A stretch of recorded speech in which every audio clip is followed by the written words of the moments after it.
Welcome to Lady Mythos. Tonight, I want to take you back, further than almost any story you have ever heard. Further back than the knights and their castles, further back than Rome, further back than Troy, further back even than the oldest pages of the Bible. All the way back to a city of mud brick baking under a white sun in the land we now call Iraq. A city called Uruk. Its people raised walls so vast that travellers are said to have wept at the first sight of them. And then, those same people stood behind those great walls and did something strange. They prayed to be saved. Not from an invading army, not from a rising river. They prayed to be saved from the man who ruled them. His name was Gilgamesh. And here is the first strange thing about him, the thing that tilts this whole story off its axis. He was not entirely a man. The oldest songs insist he was 2/3 god and only 1/3 human. Taller than any man alive, stronger, more beautiful, a king with the raw blood of the divine running through him. Which leaves us with a question, and I want you to carry it with you through everything that follows.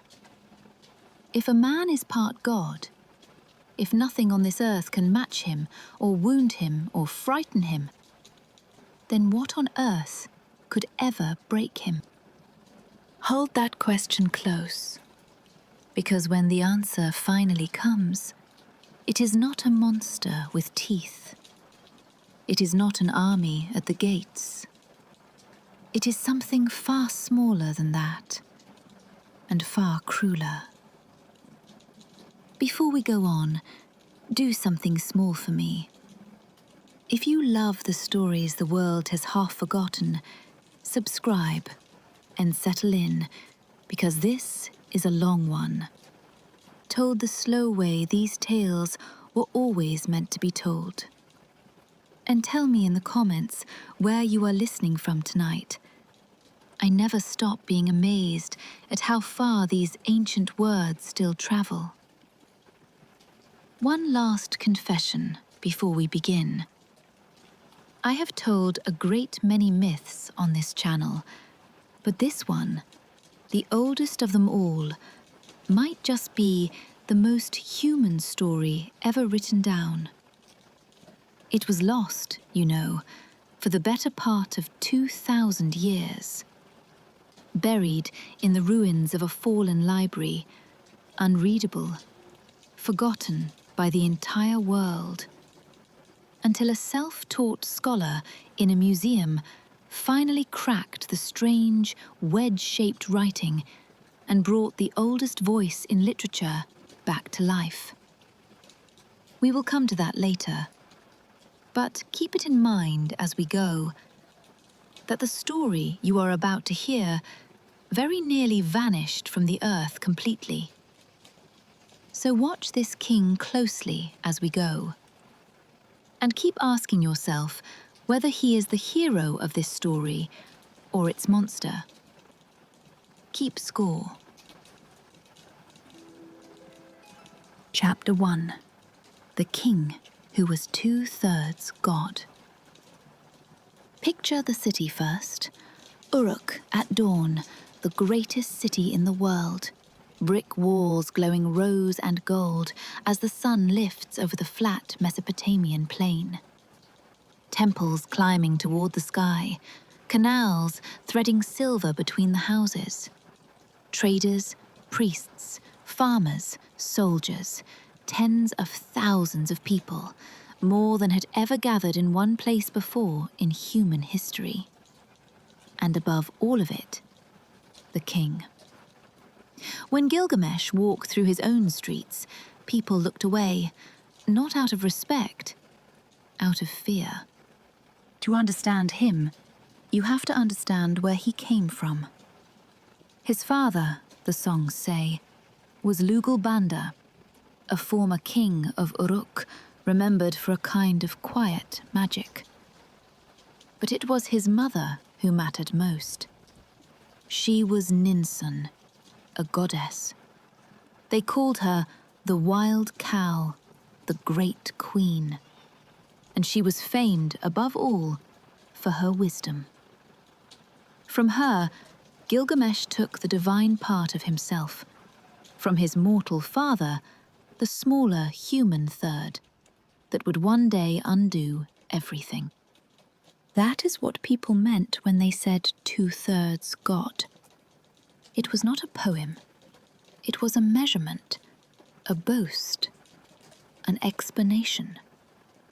It explained why he could lift what 10 men could not, why no wrestler in the city could hold him for more than a breath, why he seemed to need no rest, why his energy burned like something that did not belong in a human body at all.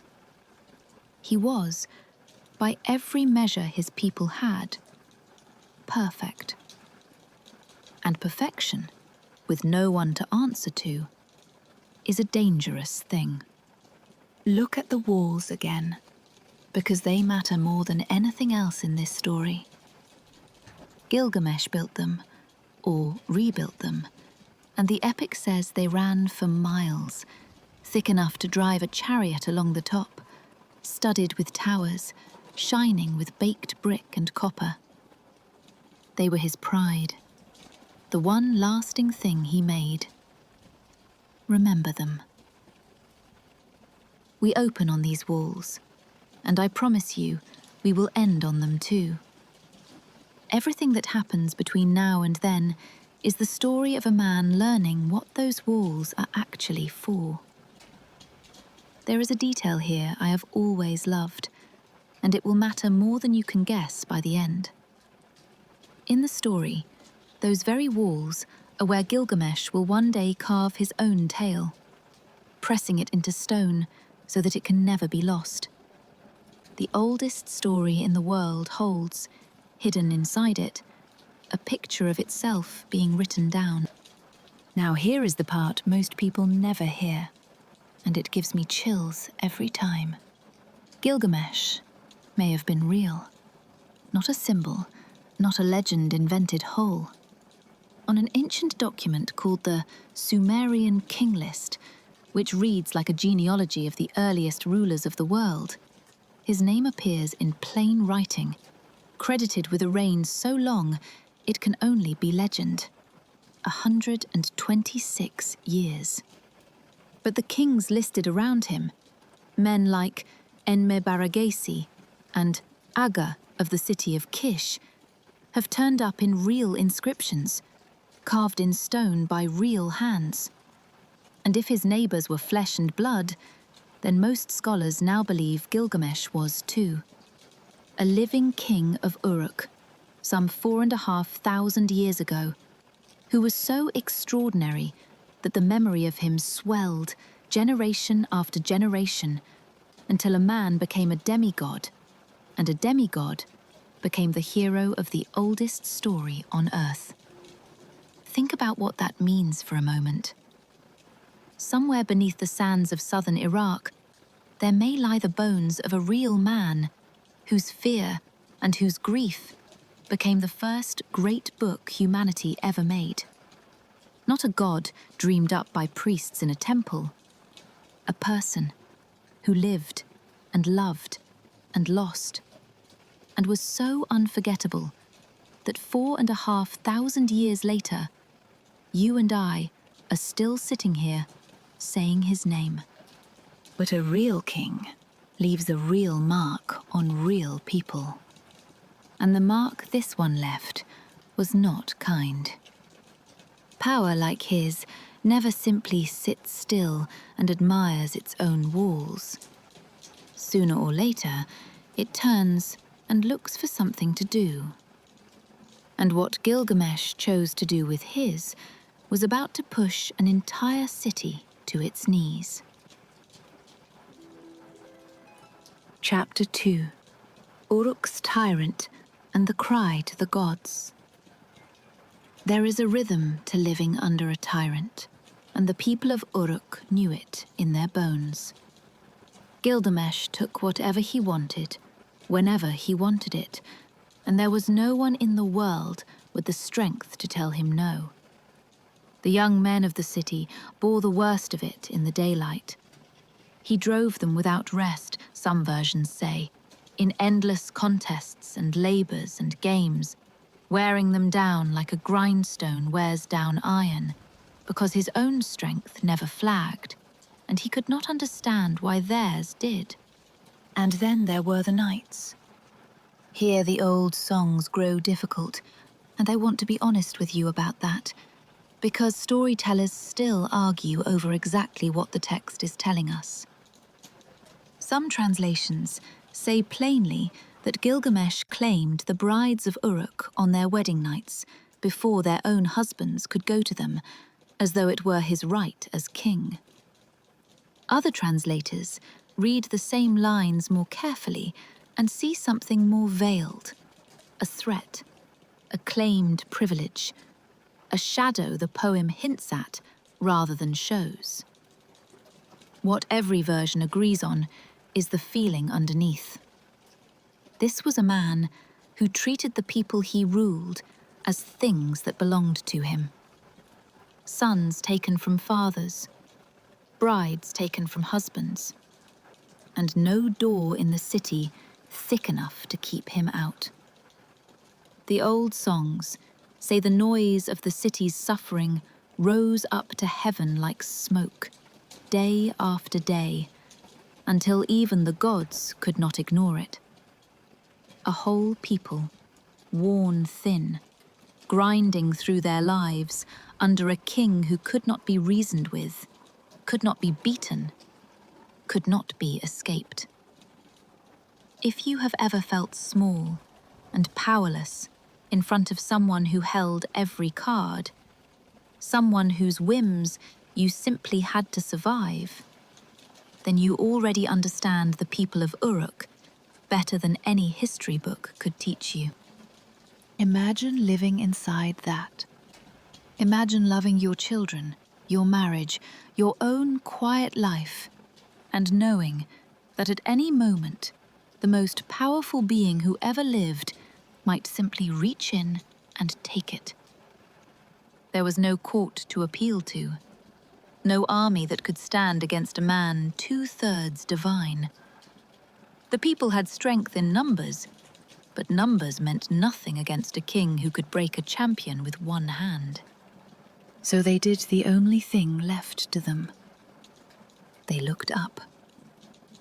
All across Uruk, in temples and doorways and dark kitchens, people began to pray. Not the polite, dutiful prayers of a festival day, desperate ones. They lifted their grief to the great gods above, and they said, in effect, "You made him. You gave us this creature of yours. Now, for pity's sake, make something that can stand against him. Give us relief."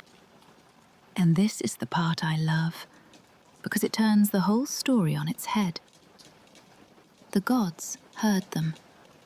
High in the heavens, the complaint reached the ears of the great sky god and the mother of creation, and the gods agreed. Gilgamesh needed a match. Not a punishment sent to destroy him, but an equal. Someone with strength to answer his strength, so that the two might balance each other and give the city peace. And in the silence far above Uruk, where no human could hear, something reached down toward the wild earth at the edge of the world. Someone had answered. Chapter 3. Enkidu, the wild man made of clay. The answer did not come as a thunderbolt. It came as a handful of mud. The mother goddess, whom the songs call Aruru, went out to the wilderness beyond every road and every field, to the empty green places where no city had ever stood. She wet her hands.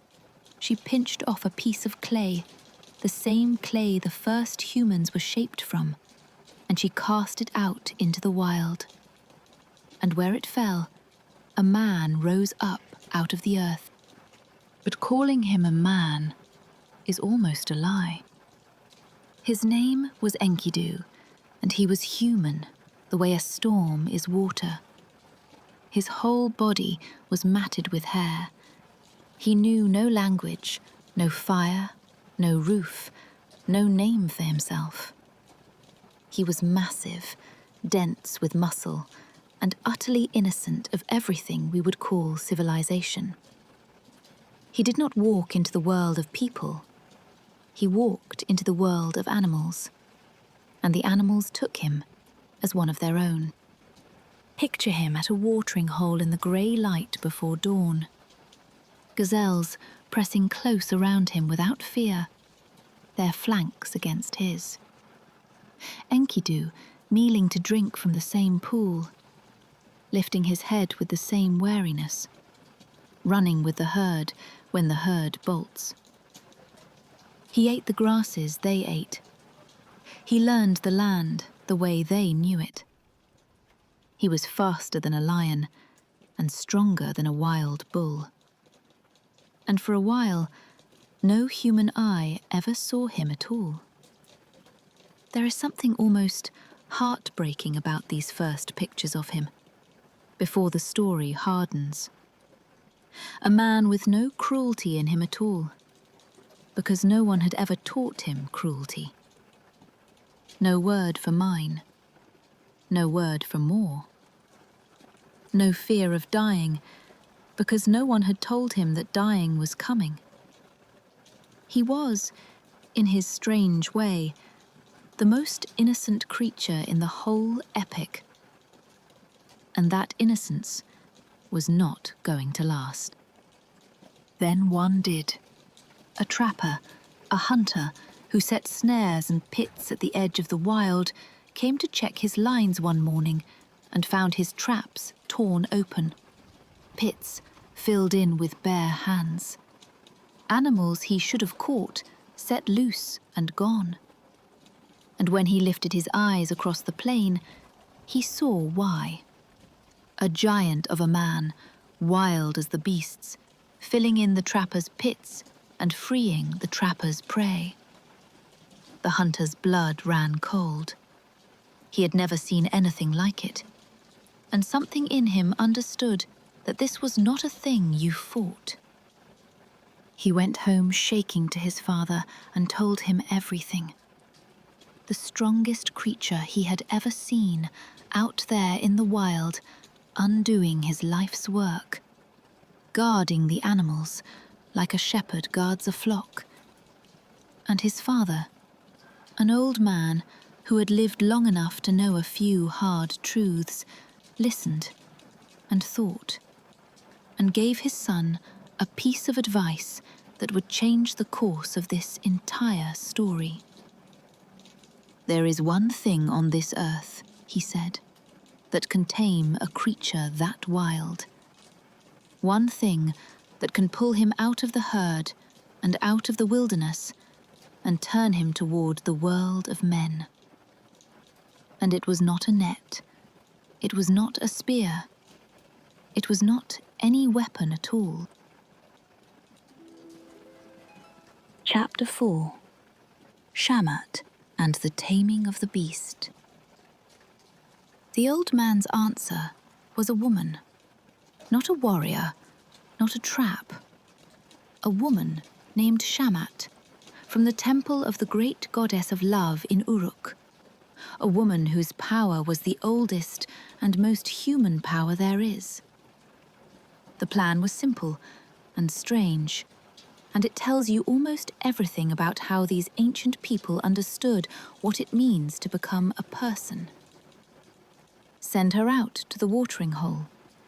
Let the wild man see her, and let desire do what no weapon in the world could do. So Shamhat went out to the wild, and she waited by the water. And when Enkidu came down with the animals to drink, she let him see her. And the sight of her stopped him where he stood. What followed, the songs tell us, lasted 6 days and 7 nights, and when it was over, Enkidu was changed to the root of his being. He rose, and he turned back toward the herd, and the gazelles that had pressed against him all his life took one look at him and fled. They did not know him anymore. Something had shifted in him that the animals could smell, and they wanted no part of it. He ran after them out of habit, and found his legs would not carry him as they once had. The wild had let go of him. And I want you to sit with how sad that is, because the poem does. This was the price. In gaining a human soul, Enkidu lost the one home he had ever known. The animals were his family, and now they ran from him. I find that one of the quietest, saddest ideas in all of mythology. That to join the human world, to gain a mind and a soul and the ability to love, you have to give up a kind of belonging you can never win back. Every one of us, the poem seems to whisper, made that same trade once, so long ago that we cannot even remember it. But look at what he gained. He came back and sat at Shamhat's feet, and for the first time in his life, he could think. He could reason. He could understand her words and begin to speak his own.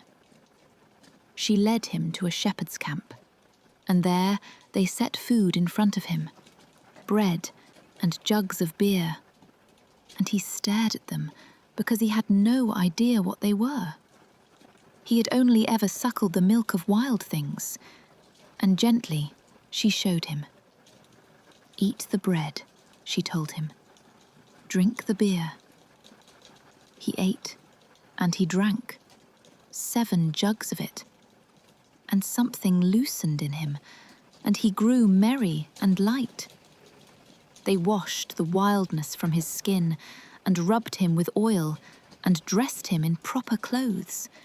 And there, in that moment, the beast became a man. And then Shamhat told him about the king. She told him about Uruk and its shining walls, and the 2/3 god who ruled there and took whatever he pleased. And something in the new-made man, some sense of right and wrong that had been born in him along with his human mind, rose up in anger. This was wrong. Someone should stand against it. And Enkidu, who 6 days earlier had been drinking with gazelles at dawn, rose to his feet and set out toward a great city he had never seen, to challenge a king he had never met. 2 creatures the gods had built to be each other's match were now walking, without knowing it, toward the very same door. Chapter 5. The Dream of the Falling Star. While Enkidu was learning to be a man out in the wild, the king had been sleeping badly. Gilgamesh had begun to dream, and the dreams frightened him, because nothing frightened him, and these did. So he went, as he always did with the things that troubled him, to his mother, to Ninsun, the goddess, the wisest reader of dreams in the world. The first dream, he told her, was of the sky. He was standing beneath the stars when something came hurtling down out of the heavens, a great burning mass, a piece of the sky itself, and it struck the earth beside him. He tried to lift it and could not. The whole city gathered around it. And here the poem does something that has kept scholars arguing for 100 years. Gilgamesh says he was drawn to this fallen star as a man is drawn to a woman. He bent over it, the songs say, and he caressed it the way you would caress a wife. And he loved it, and he carried it to his mother's feet. The second dream was much the same. This time, it was a great axe lying in the street of Uruk, strange and beautiful, and again a crowd gathered around it, and again Gilgamesh felt himself pulled toward it, drawn to it, loving it like a wife. And Ninsun, listening, understood at once what her son did not. "You will not fight this thing," she told him. "You will love it." The falling star, the axe, they are a man. "A companion is coming," she said. "A mighty one, strong as a piece of heaven itself. A friend who will never abandon you. And you will love him," she said, "the way you would love a wife." Now, I want to be careful here, the way the best storytellers are, because this is one of the great open questions of the oldest literature on Earth. What exactly was the bond about to form between these two? Some read these dreams, this language of caressing and loving like a wife, and they see two men who were lovers. Others read the very same lines and see the deepest friendship ever written, a brotherhood so total that the old poets could only describe it in the language of marriage. Scholars have gone back and forth for generations, and if you ask me, I do not think the poem wants us to close the question at all. It wants us to feel the size of the love and leave the label alone. What I will say is this. Whatever you decide it was, it stands as one of the earliest and tenderest portraits of two people utterly devoted to each other that has ever survived anywhere. Older than Achilles and Patroclus, older than almost any pairing you could name. The first great love story of any kind that we have, waiting all this time in the clay. Whatever it was coming. Ninsun told her son to wait and to open his heart, because the one who would change his life was already on the road. And even as she spoke, out beyond the walls, a huge figure in new clothes was walking toward the city, with anger in his chest, and no idea that the man he meant to destroy was the other half of his own soul. That night, there was a wedding in Uruk, and the king, as was his terrible custom, intended to be there first. Chapter 6. Two giants collide. Gilgamesh meets his match. Enkidu reached the city as the wedding feast was being prepared, and the streets were full, and the people took one look at this stranger, this mountain of a man walking in among them, and something like hope stirred. He looked, they whispered, almost like the king, almost as tall, almost as strong. Maybe, at last, a match. Then word came that Gilgamesh was on his way to the marriage house to claim the bride, and Enkidu understood exactly what that meant. And he went and planted himself in the doorway. When the king arrived and moved to enter, he found the way blocked by a wall of muscle he did not recognize, a wild-eyed stranger who would not step aside. For the first time in his life, someone was telling Gilgamesh no. They fell on each other like two bulls. The poem says they grappled in the doorway and out into the street, and the doorframe shook, and the walls trembled, and the whole city came running to watch two titans tear at each other in the dust. They wrestled through the streets of Uruk with a fury that shook the buildings. And here the tellings split, and I will give you both. In some versions, Gilgamesh finally wins, pins the wild man, throws him down at last.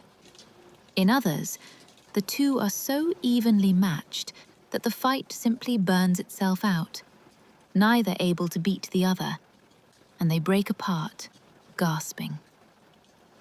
But every version agrees on what happened next, and it is the hinge the whole story turns on.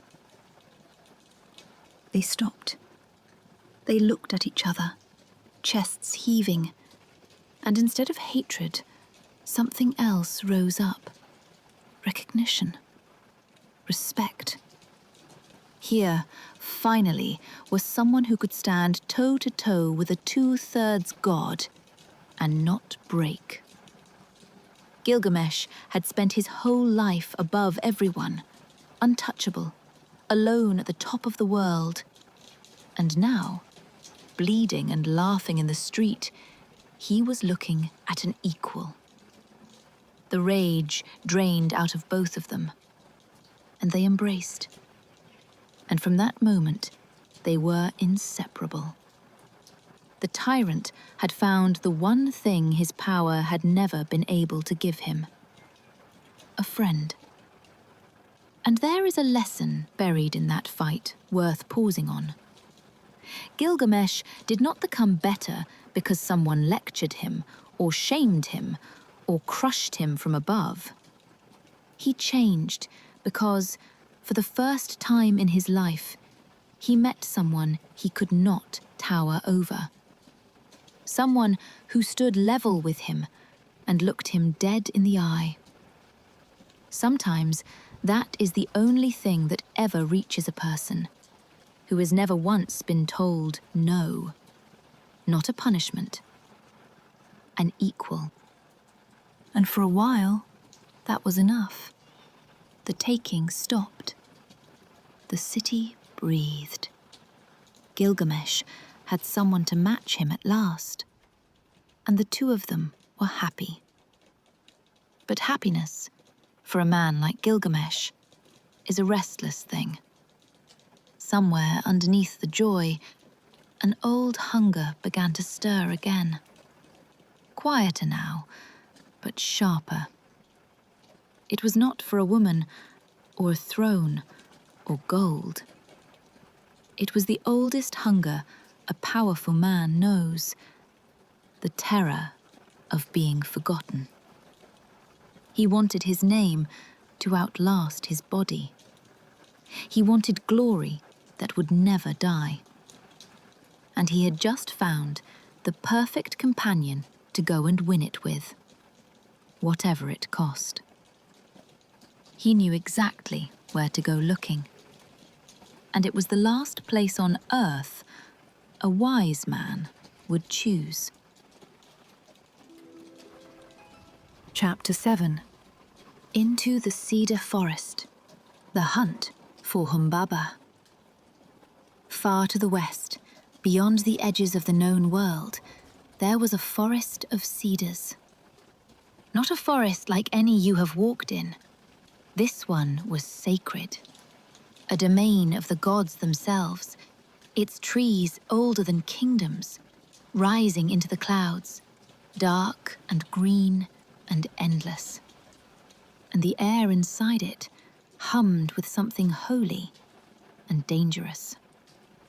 And Gilgamesh decided that this was where he would make his name. He would march into that forbidden forest, and he would kill the thing that guarded it. Its guardian was a being called Humbaba, or in the older Sumerian songs, Huwawa. He had been placed in the cedar forest by Enlil, the mighty god who ran the affairs of the world, appointed to protect the sacred trees from exactly the kind of man who was now coming to cut them down. Remember that. Humbaba had done nothing wrong. He was a watchman at his post, doing the job a god had given him. But to Gilgamesh, he was simply the biggest name a hero could kill. And killing him would ring down the centuries. Not everyone thought this was a good idea. The elders of Uruk, the old and careful men of the council, begged him not to go. "You are young," they told him, "and you do not understand what you are walking toward." And more surprising still, Enkidu himself was afraid. He had lived in the wild. He knew of Humbaba, knew the stories, and he tried to warn his friend that this was a monster whose roar was a flood and whose breath was fire and death. But Gilgamesh would not be moved, and where he went, Enkidu would follow. Before they left, Gilgamesh went up to his mother, and Ninsun, the goddess, did something tender that I love. She climbed to the roof of her temple, and she prayed to the great sun god Shamash to watch over her reckless son on the road ahead. And then she turned to Enkidu, this wild man made of clay, and she took him as her own. She adopted him, made him her son, made the two friends into brothers in the eyes of the divine. Some of the old Sumerian versions even send 50 young men of Uruk along with them for the journey, a whole company marching to the forest. Though in the most famous telling, it is just the two of them, alone against a god's guardian. I love that little disagreement between the versions, because it reminds you these were living, breathing stories, sung a little differently in every town, changing with every teller who picked them up. Nobody owned the one true version. Everyone made it their own. The road was long, and the nights on the mountain were full of omens. Gilgamesh kept waking from terrible dreams, dreams of mountains falling, of the earth splitting, of wild bulls and fire from the sky. And each time, Enkidu, ever loyal, would take the nightmare and turn it around, telling his friend that no, this was a good sign. This meant victory. This meant the gods were with them. Whether he believed it himself, we will never know. And then, one day, they passed through the last of the outer trees and stepped into the heart of the sacred forest. They stood at the foot of trees so tall the tops were lost in cloud. And somewhere in that green dark, something enormous stirred and turned and fixed its attention on them. The forest, which had been full of birdsong and wind, went completely, utterly silent.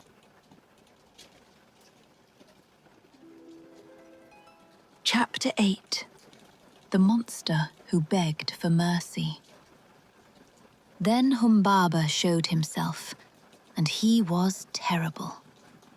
The songs describe a giant wrapped in what they called his auras, 7 layers of divine radiance given to him by Enlil, 7 shimmering terrors like armor made of dread, so that no one could get near him without the fear alone stopping their heart.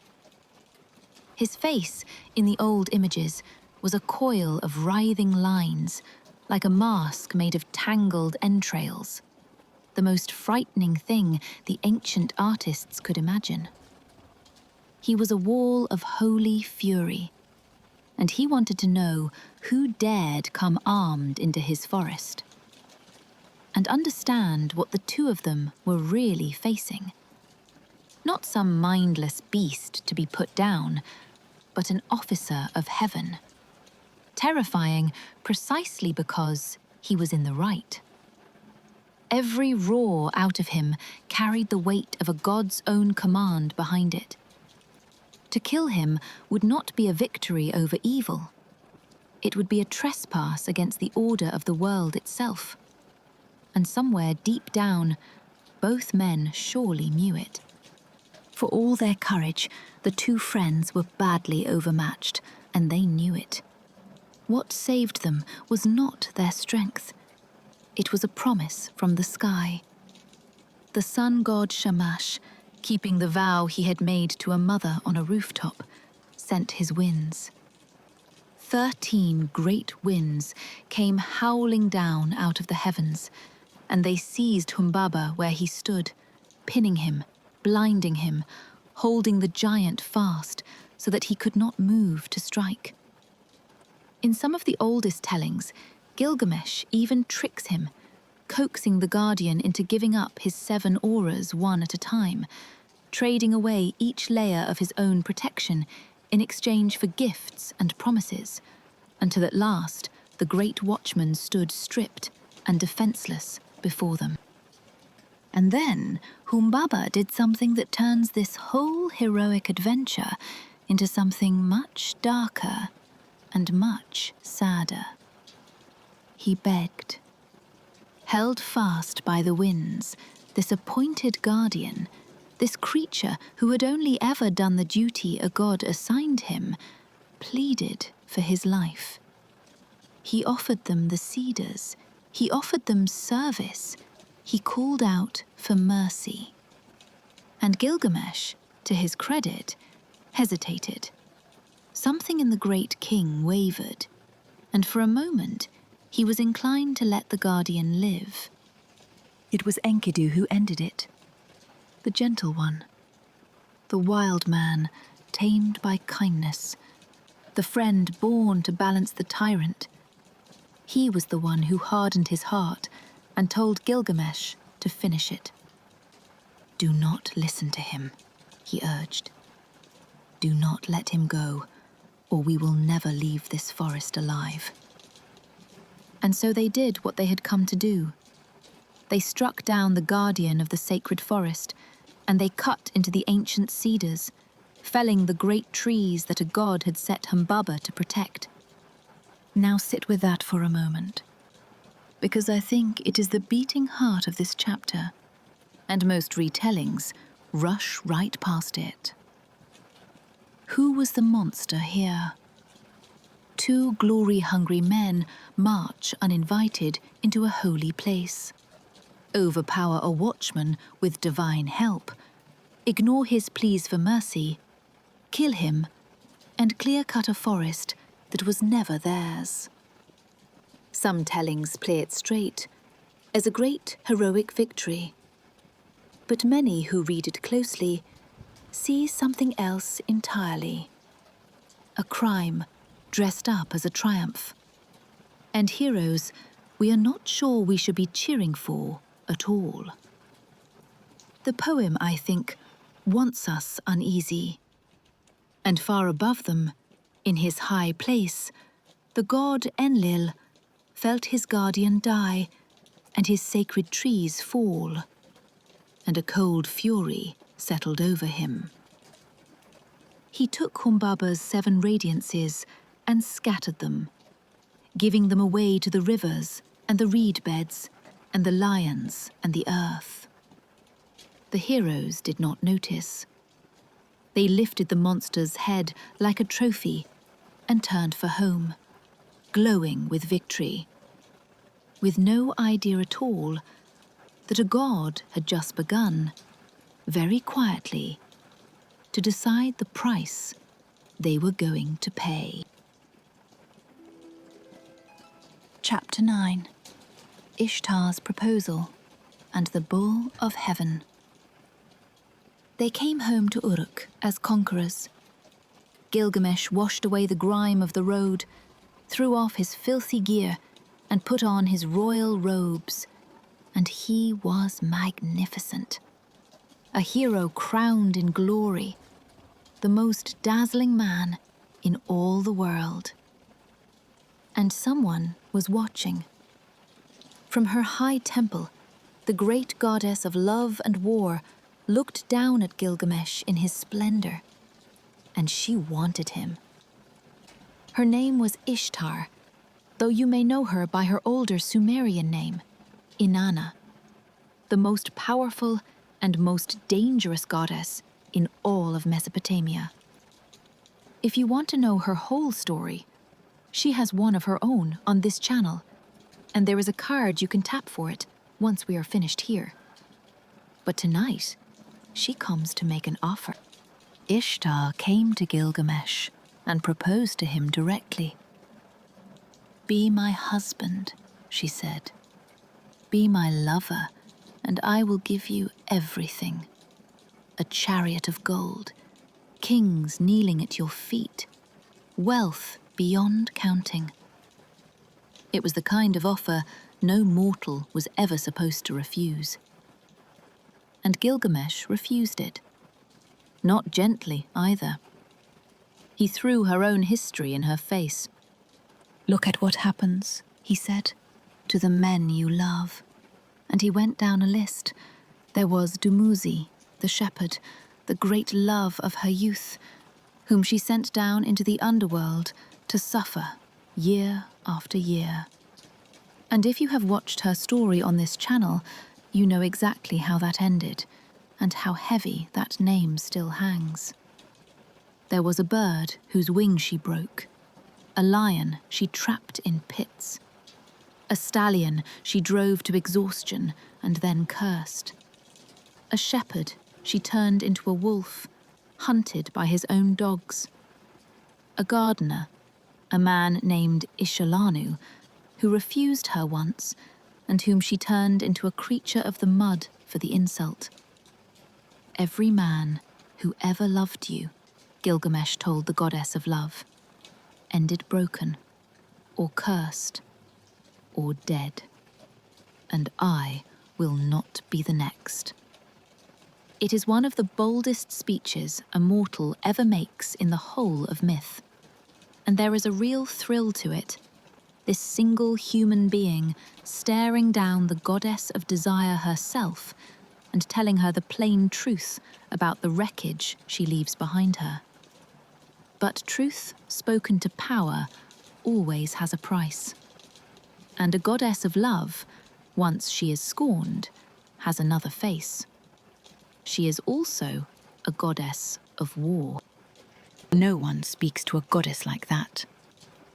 Ishtar went up to the heavens in a rage, weeping and furious, and she went to her father, the sky god Anu, and she demanded a weapon of vengeance. "Give me the bull of heaven," she said, "and let me loose it on Uruk." And when he hesitated, she made a threat so terrible it echoes down the whole tradition. She swore that if she was refused, she would tear the doors off the underworld and raise the dead to devour the living, until the dead outnumbered the breathing. Her father gave her the bull.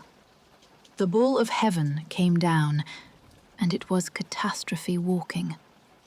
Where it snorted, the earth cracked open, and great pits yawned in the ground. And the songs say hundreds of the men of Uruk fell into them and were lost with each breath the creature took. It was drought and destruction given a body. Remember, this was a land that lived and died by its rivers and its harvests. A creature whose every breath cracked the earth open and swallowed men whole was not simply a monster to these people. It was famine itself, walking on legs.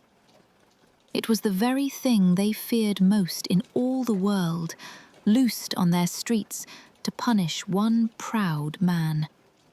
And it did not care in the least how many innocent people it took along the way. But the two friends, fresh from killing a god's own guardian, were not about to be stopped by a bull, even a divine one. Together, they hunted it through the ruined streets, Enkidu seizing it, Gilgamesh striking, until the bull of heaven lay dead in the heart of the city. And then Enkidu, drunk on victory and still burning at the goddess who had sent it, did the unthinkable. He tore loose a haunch of the dead bull and hurled it up at Ishtar, where she watched from the walls, and shouted that he would do the same to her if he could only reach her. Down in the streets of Uruk, the people cheered their champions as gods among men. But far above the cheering, in a quiet room beyond the sky, the great gods were taking their seats. 2 of their own had now been killed by these mortals, a guardian and a bull. And the gods had stopped watching. They had begun, coldly, to judge. Epilogue. The gods pass judgment. The assembly of the gods gathered, and their mood was dark. Enlil, whose guardian lay dead and whose sacred cedars had been felled, wanted blood. Anu, whose great bull had been slaughtered in the streets and insulted with its own severed limb, agreed. These 2, they said, have gone too far. They have killed what belonged to heaven. One of them must die for it. Only Shamash, the sun god who had helped the friends all along, spoke up in their defense. It was I who sent them, he argued. It was under my protection they went. They should not be condemned for it. But the sun god was outvoted. The sentence came down, cold and final. One of the 2 friends would die. And it would not be Gilgamesh. And there at last is the answer to the question I asked you at the very beginning. What could break a man who was 2/3 God? A man nothing on earth could match, or wound, or frighten. Not a monster, not an army, not the whole assembly of heaven falling on him at once, because even the gods could not simply kill a creature so close to divine. So they did something crueler and far more clever. They reached for the one thing that could truly hurt him now. They reached for the friend he could not live without. All his life, Gilgamesh had been untouchable because he had loved nothing and no one. The tragedy, the exquisite trap of it, is that the very thing that finally made him human, that opened his heart and gave his life meaning, is the same thing that left him open to the deepest wound there is. He could only be broken through the person he loved. Love was the crack in the armor of a god. And maybe that is not only a curse. Maybe it is the whole point of the story. Because a Gilgamesh who loved nothing and no one would have stayed unbreakable, yes, but he also would have stayed a monster to the end of his days. It was Enkidu who made him worth remembering. The wound and the redemption arrive wrapped up together in the very same person. And that is what still makes this 4,000-year-old story feel like it was written yesterday. Strip away the gods and the monsters, and it is about the most ordinary human truth we know. That to love someone is to hand them the power to devastate you. That the walls we build, the achievements, the strength, the reputation, none of it can protect the soft place where another person lives inside us. There is even that old, unresolved tenderness between these 2 men. The dreams of loving like a wife. The bond the ancient poets could only describe as a marriage, which people are still reading and rereading and arguing over with such care, precisely because the love in it is so undeniable. And there is Humbaba, still there in the back of my mind, the guardian who begged. A quiet reminder that the heroes of the oldest tale on Earth were never simply good, and were never meant to be. We opened on the walls of Uruk, glowing gold at dawn, a tyrant's monument. Come back to them now with me. They are still standing. They will outlast every single person in this story. But the king who built them does not yet know that. Right now, he is happy. He is a hero, celebrated, beloved, at the very peak of his life, with his dearest friend beside him. And in the night, in the palace behind those walls, Enkidu has begun to dream. He dreams of a dark figure coming for him. He dreams of a house where the dead go down, a house of dust and silence, where the ones who were kings and priests now sit forever in the dark, clothed like birds in feathers, eating clay. He wakes, shaking, and he does not yet understand what he has seen. But we do. The gods have chosen. And everything Gilgamesh has, everything he loves, is about to be taken from him. That is where we will begin next time, in part 2, the darker and greater half of this story. The death that breaks the king, the grief that drives him mad, and the impossible journey he takes to the very edge of the world, to wrestle immortality itself away from death, and to find, waiting for him out there in the waters, a flood older than the story of Noah. If this tale moved you, leave a like so more people find it. Tell me in the comments which version of Gilgamesh you see, the hero or the monster. And subscribe so you do not miss part 2 when it comes. Until then, thank you for listening. Yours, Lady Mythos.